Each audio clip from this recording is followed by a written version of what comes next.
government came along to your street, to your town, and said to you and everyone who lives there, you have to move, we need this, would you go? Would you accept it? Because that's what happened here, in the abandoned village of IMBER on Salisbury Plain. In the years leading up to World War II, the War Office, who commanded the army back then, had steadily bought all the land around IMBER, along with almost all the buildings in the village. They convinced farmers and residents to sell their property and rent it back on leases that had to be renewed annually. It helped that there was a depression and the government was offering a fair price.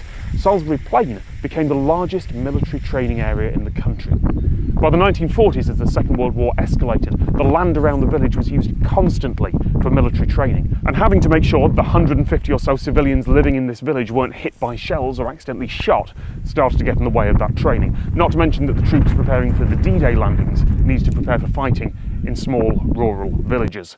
So in 1943, the residents were given about 7 weeks' notice to leave. At first it was temporary, just for 6 months. Then it was until the war ended, and then suddenly it was permanent. A legal battle rolled on until 1961, and ultimately it was decided that IMBER belonged to the army and that the residents would never be allowed to return. Most of the houses had been destroyed and generic modern simulations of houses had gone up in their place. And again, this wasn't some ancient time, some old centuries past era. This is easily in living memory. But there were some concessions made. The road through would be kept open for a few days a year, and the church, built around 700 years earlier, would still be able to have services at Christmas, Easter, and a couple of other times. There is a Latin proverb written by Cicero: "Enter arma, enim silent leges." In time of war, the law falls silent. Now, it's been used to comment on America's internment of Japanese Americans in World War II, despite the First and Fifth Amendments, and on extraordinary rendition and torture, despite international law in more recent times. But this, here, was more subtle. Here, the law didn't fall silent, it just spoke in a rather different voice. Because this wasn't illegal, this wasn't a government bending laws and regulations to their breaking point or beyond. Back at the end of the 30s, as war in Europe began to look inevitable, the British government passed the Emergency Powers Act.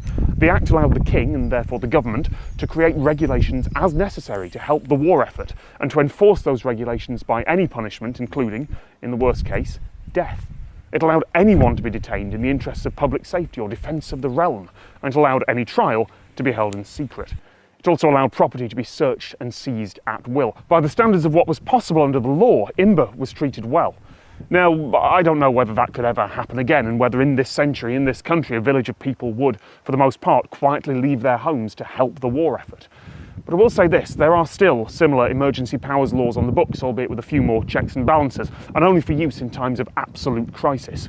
But I do wonder how much panic it would take to find the government quietly reaching for those powers again, and with most of the public supporting them. I don't think we've changed that much in the last century.